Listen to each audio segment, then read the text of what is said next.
Hello everyone, welcome to yet another day in the clown decade. And today's topic is quite an odd one because a writer who is incredibly famous for writing the most surreal stories known to man is apparently far too surreal for the surreal times we live in with the woke mind virus. Yes, today we are going to be talking about one of my favourite children's authors, Roald Dahl, and how even his classic children's stories are not out of the reach of the type of people who hate the kids that he was writing for anyway. But I'm sure I don't need to give an introduction to Roald Dahl, but I'm going to anyway. Because genuinely, his children's books were some of the best ever written. And they came with good lessons for the children as well. So Matilda, about a very gifted and intelligent young girl who is encouraged by absolutely nobody apart from her teacher in her entire life. And with that encouragement and overcoming the people that would massively discourage her and keep her in her place, she ends up becoming one of the most successful girls in the world. Charlie and the Chocolate Factory, about a young, very poor boy who, when given a very good opportunity, manages to live his dreams of owning a chocolate factory and even going to space. I mean, the sequel to Charlie and the Chocolate Factory was even more bizarre and the message is a lot less clear, but the whole idea of Charlie and the Chocolate Factory is it doesn't matter where you come from, be a good person and good things will happen to you. If you're a bad person, well, as the saying goes, when you get older, when you F around, you find out. And then, of course, there's James and the Giant Peach. The story of a boy whose parents get eaten by a rhinoceros. Then he lives with his aunts who treat him very badly, meets a mysterious man who, after doing what he says, manages to grow a giant peach, which the aunts then keep him in his bedroom and use the peach for tourism. And then when James is cleaning up around the peach, he meets these weird insect creatures inside, who then cut the peach free, and it rolls into the ocean, killing his aunts. And then they happen to end up in New York City, and James lives there happily ever after. I'm not going to lie, can't really make a read on that one, but this was the mind of Roald Dahl. It was surreal to the extreme. And much like Salvador Dali, due to this surreal art that he made, it has become a classic that many people know about and many people don't want changing at all. But unfortunately, the Telegraph had to ruin my day by reporting that indeed people were trying to change Roald Dahl books. So Words Matter begins the discreet notice which sits on the bottom of the copyright page of Puffin's latest editions of Roald Dahl's book. The wonderful words of Roald Dahl can transport you to a different world and introduce you to the most marvellous characters. This book was written many years ago, and so we regularly review the language to ensure that it can continue to be enjoyed by all today. Put simply, these may not be the words of Dahl wrote. The publishers have given themselves license to edit the writer as they see fit, chopping, altering, and adding where necessary to bring his books in line with contemporary sensibilities. By comparing the latest editions with earlier versions of the text, the Telegraph has found hundreds of changes to Dahl's stories. Yes, that wasn't just a few, that was hundreds. At that point, 1,000 monkeys on 1,000 typewriters would probably get a more accurate original of Dahl's work than Puffin has created. Language related to weight, mental health, violence, gender, and race has been cut and rewritten. Remember the Cloud Men in James and the Giant Peach? They are now the Cloud People. Ugh. The small foxes in Fantastic Mr. Fox are now female. Ugh. In Matilda, a mention of Rudyard Kipling has been cut and Jane Austen added. Ugh. It's Roald Dahl, but different. So it's not Roald Dahl. Dahl, who died in 1990, is one of the most successful children's authors of all time. Born in Cardiff in 1916 to Norwegian parents, he was an ace fighter pilot during the Second World War before turning his hand to writing. More than 250 million copies of his books, which include novels such as The Witches, The Twits, and Charlie and the Chocolate Factory, as well as his memoirs Boy and Going Solo, have been sold worldwide. His stories are characterised by dark humour and unexpected twists, and they're incredible. Though this is not the first time his works have been controversial. The Oompa Loompas, the diminutive employees of Willy Wonka's chocolate factory, have been extensively reimagined over the years. In recent years, Dahl has been criticised for anti-Semitism, misogyny and racism. Yes, he has had some spicy takes, and yes, I'm sure someone born in 1916 has views that might well be called old-fashioned these days. But I'm not being funny. If you write the book Matilda, I do not believe that you are misogynistic. But let's take a look at some of these changes. From Charlie and the Chocolate Factory, the 2001 edition had a 9-year-old boy who was so enormously fat he looked as though he had been blown up with a powerful pump. And the modern, sensible version, a 9-year-old boy who was so enormous he looked as though he had been blown up with a powerful pump. So all they've done is taken the word fat out, but still described him as fat. I don't see how that's any less offensive. 2001. Great flabby folds of fat bulged out from every part of his body, and his face was like a monstrous ball of dough. 2022. Great folds bulged out of every part of his body, and his face was like a ball of dough.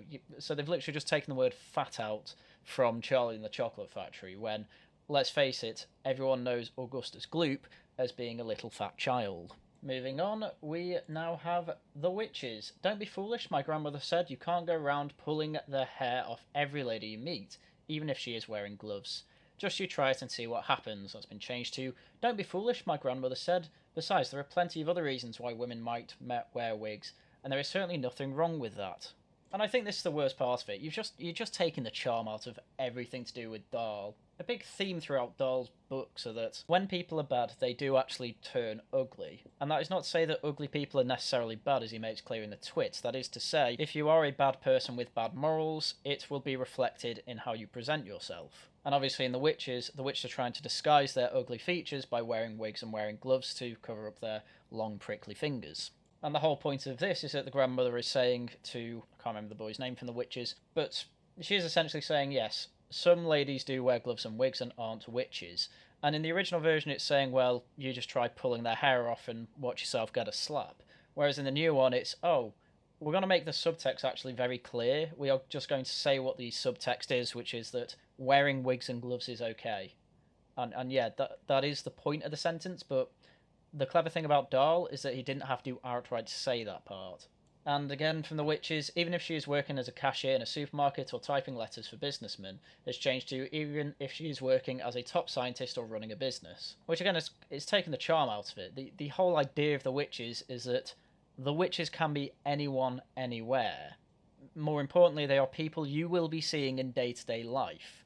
They can be ordinary women, whereas the new story of the witches is saying, oh, it can be women in mysterious places for companies that you've never even heard of. Whereas originally it was saying, oh, they could be working among your auntie or cousin who works at the supermarket or works as a typist. Bear in mind this was the good old days before everyone had a computer. So again, the charm's gone out of it. It's not going to make kids think, oh, witches can be anyone anywhere. It's going to make them think, wow, those women without kids running businesses must be witches, which is quite a funny way for that to backfire. But anyway, finally, Matilda, she went on olden-day sailing ships with Joseph Conrad, she went to Africa with Ernest Hemingway, and to India with Rudyard Kipling. That has been changed to, she went to the 19th century estates with Jane Austen, she went to Africa with Ernest Hemingway, and California with John Steinbeck. I mean, yeah, it's obvious what they're doing. They're just trying to say, see, women can write too. But you're doing it in Matilda. The whole point is that Matilda is the most gifted child on the planet. You don't need to put that in. So that's just a handful of the examples that I had about Roald Dahl and the changes they've made. Completely charmless, and absolutely anyone with a brain can see through exactly what the editors were trying to do there, which was have it conform to modern-day sensibilities of no fat phobia, I mean, there's not really transphobic things in it, and no misogyny. And amazingly, it's done the same thing that's trying to remove any fatphobic or misogynistic content by these people always does, which is make them complete, charmless piece of propaganda. It's essentially the book version of making beige food. But I think the most annoying part of all this is that the editors actually liked the old version, so Roald Dahl's censor called him Laugh Out Loud Funny. Executive who edited out the author's vulgarity happily read originals to her children, again because they are children's classics. Two of the senior publishing bosses involved in the decision to make hundreds of changes to Roald Dahl's books has previously described him as one of their favourite childhood authors. Francesca Doe, managing director of Penguin Random House Children's, said some of her favourite reading memories were with her now-grown children involving his books. Puffin Books, the company which publishes Dahl novels, is the children's division of Penguin Random House. Dow, who managed Puffin for 11 years, gave an interview in 2019 in which she described Dahl's writing as a dream to read aloud and laugh out loud funny. And you have now taken that away from all your new editions of said books. Thank God I still have my old editions. And the Times also goes into the other head of publishing for Dahl's work at Penguin, saying that she also loves Roald Dahl. So, in Britain we seem to be a bit screwed on this subject, but somehow, I can't believe I'm saying this, somehow the French are more based. European publishers of Dahl's work criticised the changes. Joris van der Leur, director of De Fontaine, if I got that right, please let me know. I'd love to know if I nailed it. Which has published Dahl translations for decades, will demand an explanation during talks in Italy in a fortnight. He said he was surprised by the decision by Puffin to remove stereotypes and exaggerations from stories that make children think about good and evil, which they do. If you take them all out, it loses its power, he told Truro newspaper, hinting that he may continue to publish Dahl in an unexpurgated form. Fortunately, we have the freedom to see what that means for our translations. We will be careful not to detract from Dahl's humour. Roald Dahl is the reason I came to work at this publishing house. His humour is second to none. And that is where we are up to when it comes to the publishing decisions of Roald Dahl. It appears that the British versions are already publishing versions that are just awful, with hundreds of changes made to not potentially upset someone, but I have known of absolutely no one in my life who has ever been offended by a Roald Dahl book. So it's a bizarre decision in that department anyway. And then when it comes to foreign publishers, they're all having a go at the British publishers for saying, well, don't give us these awful translations, because it's completely taking away Dahl's work and what made the books unique and special. And the decision is so bizarre that it's even got the royals involved. Queen Consort appears to criticise Roald Dahl changes. The Queen took a group of authors to remain true to their calling and resist curbs on freedom of expression. Speaking at a Clarence House reception to mark the second anniversary of our online book club, she told assembled authors, "Please remain true to your calling, unimpeded by those who may wish to curb your freedom of expression or impose limits on your imagination." She looked up with a smile and then said, "Enough said." Her comments were greeted by cheers of "hear, hear." The Telegraph previously revealed that hundreds of changes have been made to the author's original texts, removing many depictions relating to weight, mental health, and gender. The changes have been made to new editions of Dahl stories published by Puffin, with approval of the Roald Dahl Story Company. I want you all to bear the Roald Dahl Story Company in mind. They approve this. Just remember that company name. The short article also goes on to say this move has divided the literary world. Sir Salman Rushdie criticised absurd censorship at the hands of the boulderising sensitivity police and said Puffin books and the Dahl estate should be ashamed. I absolutely agree. However, Philip Pullman, author of His Dark Materials, said, "If Dahl offends us, let him go out of print." Now, to be fair to Philip Pullman there, I've not heard the entirety of that quote or the context of it, but it could be that he is saying there, if said author is offending people, let the people decide if they don't want it anymore by letting him go out of print, i.e. watching the sales of Roald Dahl books plummet, which they haven't, but they will now. So with this decision being universally unpopular, you might be wondering, why the hell did this happen in the first place? Well, Netflix, of all companies, had an announcement back in September 2021. They said, "We're excited to announce that the Roald Dahl Story Company and Netflix are joining forces to bring some of the world's most loved stories to current and future fans in creative new ways. This acquisition builds on the partnership we started 3 years ago to create a slate of animated TV series. For example, Academy Award-winning filmmaker Taika Waititi and Academy Award nominee Phil Johnston are now hard at work on a series based on the world of Charlie and the Chocolate Factory. In addition, we're working with Sony and working title on an adaptation of Matilda the Musical, which I believe is out soon. These projects open our eyes to much more ambitious venture, the creation of a unique universe across animated and live-action films and TV, publishing, games, immersive experiences, live theatre, consumer products, and more. Roald Dahl's books have been translated into 63 languages and sold more than 300 million copies worldwide, with characters like Matilda, the BFG, Fantastic Mr. Fox, Willy Wonka, and the Twits delighting generations of children and adults. These stories and their message of power and possibility of young people have never felt more pertinent." Now, this announcement so far is just saying that Netflix and the Roald Dahl Story Company have cooperated, but really this is Netflix buying out the Roald Dahl Story Company so that they completely own the company. And this is what Netflix have to say about the Roald Dahl Story Company.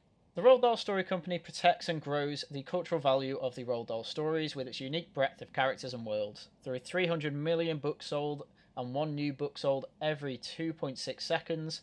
Roald Dahl stories continue to grow in popularity globally, attracting new audiences with innovative new developments in books, entertainment and beyond. The Roald Dahl Story Company is committed to sharing the positive messages at the heart of all Roald Dahl books, messages of the strength and possibility of young people and the power of kindness.